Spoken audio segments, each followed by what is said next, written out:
सभी भगवत प्रेमियों को हमारी राधे राधे। मानव जीवन का सर्वोत्कृष्ट फल सत्संग श्री भक्तमाल कथा के माध्यम से हमें मिलने जा रहा है। श्री भक्तमाल कथा के प्रधान श्रोता हमारे श्री प्रिया प्रीतम जी हैं। उनके श्री चरणों में प्रणाम करते हुए आइए आज के भक्त चरित्र का श्रवण करें। भक्तिमती आंडाल या रंगनायकी प्राचीन काल में दक्षिण भारत में कावेरी तट पर स्थित एक गांव में विष्णुचित नाम के एक परम वैष्णव भक्त रहते थे। वे बड़े ही आस्तिक और धर्मनिष्ठ पुरुष थे। अहर्निश वे भगवत जन हरि कीर्तन और नाम जप में निरत रहते थे। उन्हें भगवान के सिवा और कुछ सुहाता ही न था। बड़ा ही सुरम्य उनका एक तुलसी का उपवन था। वे नित्य प्रातःकाल तुलसी के थालियों में जल डालते और तुलसी दाल की ही माला बनाकर भगवान का श्रृंगार करते। एक समय प्रातःकाल जब वे बड़े घड़े में जल भरकर तुलसी सींचने गए, तब वहां उन्हें एक परम मनोहर नवजात कन्या दिखाई पड़ी। उन्होंने बड़े स्नेह से उस बालिका को उठा लिया तथा उसे वट पत्रशाही भगवान नारायण के चरणों में रखकर कहा, प्रभु, यह तुम्हारी ही संपत्ति है जो तुम्हारी सेवा के लिए आई है। इसे अपने पाद पद्मों में आश्रय दो। इस पर मूर्ति में से शब्द आया, इस लड़की का नाम कोदई रखो और इसे अपनी ही लड़की मानकर इसका लालन पालन करो। कोदई का अर्थ है फूलों के हार के समान कमनीय। इसी लड़की को आगे चलकर जब भगवान का प्रेम और उनकी कृपा प्राप्त हो गई, तब लोग आंडाल कहने लगे थे। रात में भगवान ने स्वप्न में विष्णुचित्त जी को कन्या का सारा हाल बताया। वारा अवतार में मैंने पृथ्वी का उद्धार किया था। तब पृथ्वी ने मुझसे पूछा कि आपको किस प्रकार की पूजा परम प्रिय है। उस समय मैंने बतलाया था कि मुझे नाम कीर्तन तथा पत्र पुष्प फल तोये की पूजा सर्वप्रिय है। मुझे प्राप्त करने के लिए भक्त मेरे नाम का कीर्तन करे और प्रेम भक्ति के साथ मेरी पूजा अर्चा करे। मेरी उस बात को हृदय में धारण कर पृथ्वी इस कन्या के रूप में प्रकट हुई है और अब तुम्हारे घर में बसना चाहती है। यदि तुम इस कन्या की सेवा करते रहोगे तो अवश्य परम पद को प्राप्त होगे। ब्राह्मण ब्राह्मणी इस कन्या को पाकर परम प्रसन्न हुए। यथा समय उन्होंने कन्या के जातक कर्मादि संस्कार कराए। लड़की जब बोलने लगी तब उसके मुख से विष्णु के अतिरिक्त कोई दूसरा नाम ही नहीं निकलता था। जब वह कुछ सयानी हुई तब भगवान के गीत गाने लगी। पिता के मंदिर चले जाने पर वह उनके पीछे उपवन की रखवाली करती और भगवान की पूजा के लिए फूलों के हार गूंथती। कन्या की बनाई माला को लेकर विष्णुचित्त ब्राह्मण श्री रंगनाथ जी के मंदिर में जाते और माला भगवान को चढ़ा दे आते। जब वह कुछ और बड़ी हुई तब भगवान रंगनाथ को अपने पति के रूप में भजने लगी।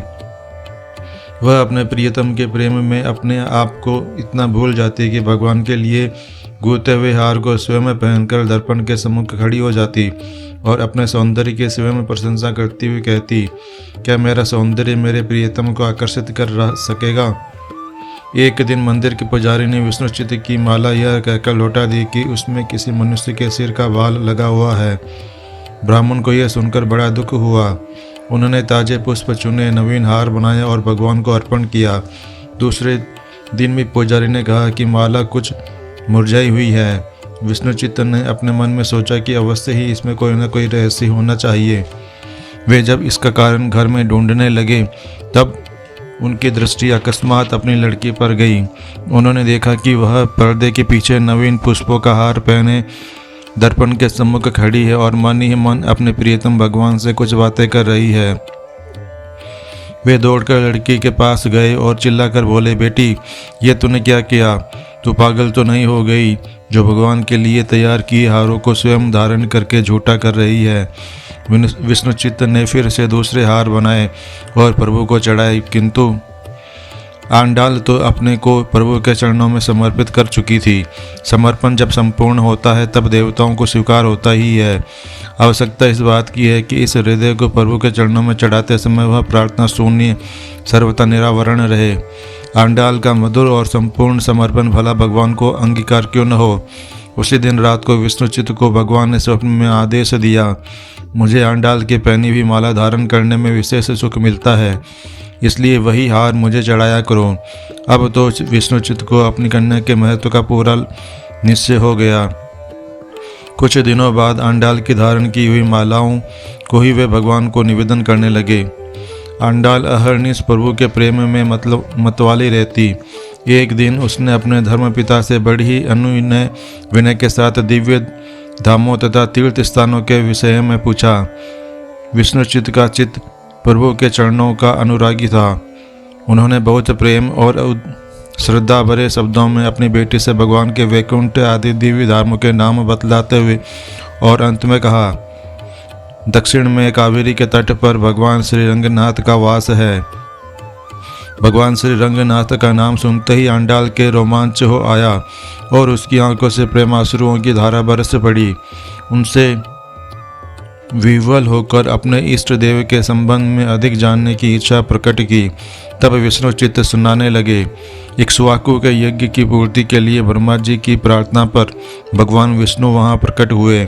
भगवान का साक्षात्कार हो जाने पर इक्ष्वाकु कृतार्थ हो गए और ब्रह्मा की आज्ञा से वे सरयू के तट पर अयोध्या में तपस्या करने लगे।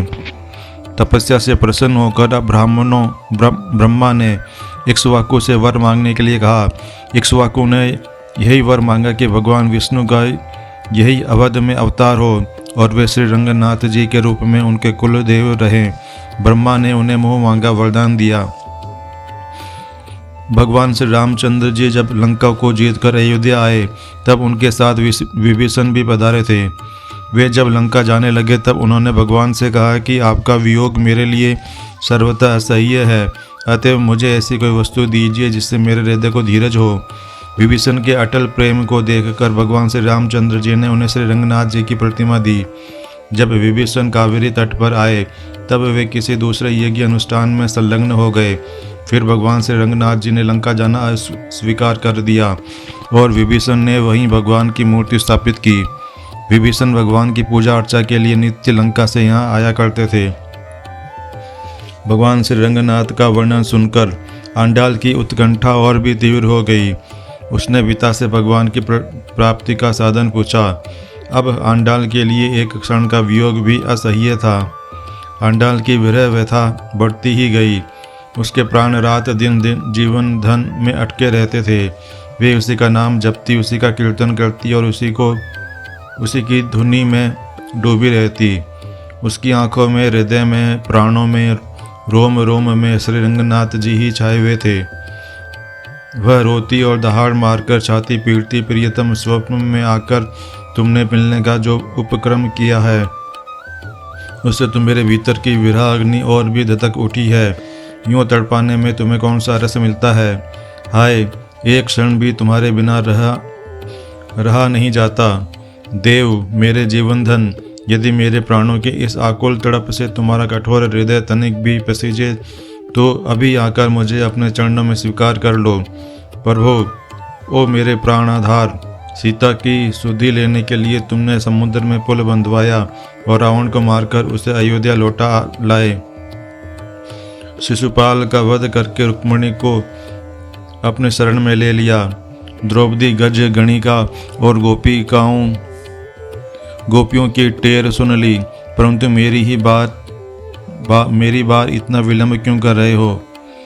मैं जानती हूँ कि मैं अपराधिनी हूँ, परंतु जैसे भी हूँ तुम्हारी हूँ। तुम ही मेरे प्राण वल्लभ, हृदयेश्वर, जीवन सर्वस्व और अवलंब हो। तुम्हें छोड़कर किसकी शरण में जाऊं। जिस प्रकार चकोर चंद्रमा को और चातक श्याम घन को चाहता है, वैसे ही मेरा हृदय तुम्हें देखने के लिए व्याकुल है। आंडाल सदा अपने शरीर से ऊपर उठी रहती थी। वह अपने बाहर भीतर सर्वत्र अपने प्राण वल्लभ प्रभु के अतिरिक्त और किसी वस्तु को देखती न थी। वह शरीर से विष्णुचित्त के बगीचे में रहती थी, किंतु उसका मन नित्य वृंदावन में विचरता रहता था। वह गोपियों के साथ खेलती और मिट्टी के घरौंदे बनाती। इतने में ही श्री कृष्ण आकर उसके घरौंदों को ढहा देते और हंसने लगते। कभी वह गोपियों के साथ सरोवर में स्नान करने लगती और प्रीतम श्री कृष्ण आकर उन सब के वस्त्रों को उठाकर ले जाते और कदम पर चढ़कर बैठ जाते। कभी कभी वह मन से ही वृंदावन में विचरती और रास्ता चलने वालों से पूछती, क्या तुमने मेरे प्राण वल्लभ को इधर कहीं देखा है? क्या किसी को मेरे कमल नयन का पता है? और अपने आप ही अपने प्रश्नों का उत्तर भी देती, अजी देखा क्यों नहीं, वह तो वृंदावन में बांसुरी बजाकर गोपियों के साथ विहार कर रहा है। बसंत ऋतु में वह कोयल को संबोधन करके बड़े करुण स्वर में कहती, अरे कोयल, मेरा प्राण वल्लभ मेरे सामने क्यों नहीं आता? वह मेरे हृदय में प्रवेश करके मुझे अपने वियोग से दुखी कर रहा है। मैं तो उसके लिए इस प्रकार तड़प रही हूँ और उसके लिए यह सब मनोनिरा खिलवाड़ ही है। एक दिन जब वह अपने प्रियतम भगवान के विरह में अत्यंत व्याकुल हो गई, भगवान रंगनाथ ने स्वप्न में मंदिर के अधिकारियों को दर्शन देकर कहा, मेरी प्रियतमा आंडाल को मेरे पास ले आओ। इधर उन्होंने विष्णुचित को भी स्वप्न में दर्शन देकर कहा, तुम आंडाल को लेकर शीघ्र मेरे पास चले आओ, मैं उसका पानी ग्रहण करूँगा। यही नहीं, उन्होंने स्वप्न में आंडाल को भी दर्शन दी और उसने देखा कि मेरा विवाह बड़ी धूमधाम के साथ श्री रंगनाथ जी के साथ हो रहा है। उनका स्वप्न सच्चा हो गया। दूसरे ही दिन श्री रंग जी के मंदिर से आंडाल और उसके धर्म पिता विष्णुचित को लेने के लिए कई पालकियां और दूसरे प्रकार का लवाजमा भी आया। ढोल बजने लगे, शंख की ध्वनि होने लगी, वेद पाठी ब्राह्मण वेद पढ़ने लगे और भक्त लोग आंडाल और उसके स्वामी श्री रंगनाथ जी की जय बोलने लगे। आंडाल ने प्रेम में मतवाली होकर मंदिर में प्रवेश किया और तुरंत वह भगवान की शेष सैया पर चढ़ गई। इतने में ही लोगों ने देखा कि सर्वत्र एक दिव्य प्रकाश छा गया और उस प्रकाश में देवी आंडाल सबके देखते ही देखते बिजली से चमक कर विलीन हो गई। प्रेमी और प्रेमास्पद एक हो गए। आंडाल के जीवन का कार्य आज पूरा हो गया। वह भगवान नारायण में जाकर मिल गई। दक्षिण के वैष्णव मंदिरों में आज भी आंडाल के विवाह का उत्सव प्रतिवर्ष सर्वत्र मनाया जाता है। विष्णुचित ने भी अपना शेष जीवन भगवान श्री रंगनाथ और उनकी प्रियतमा श्री आंडाल देवी की उपासना में व्यतीत कर भगवत धाम को प्रयाण किया। आज के हमारे भक्त चरित्र का वर्णन इतना ही। कल हम एक नए भक्त चरित्र के साथ श्री प्रिया प्रीतम जी के समक्ष प्रस्तुत होंगे। आपको हमारी राधे राधे।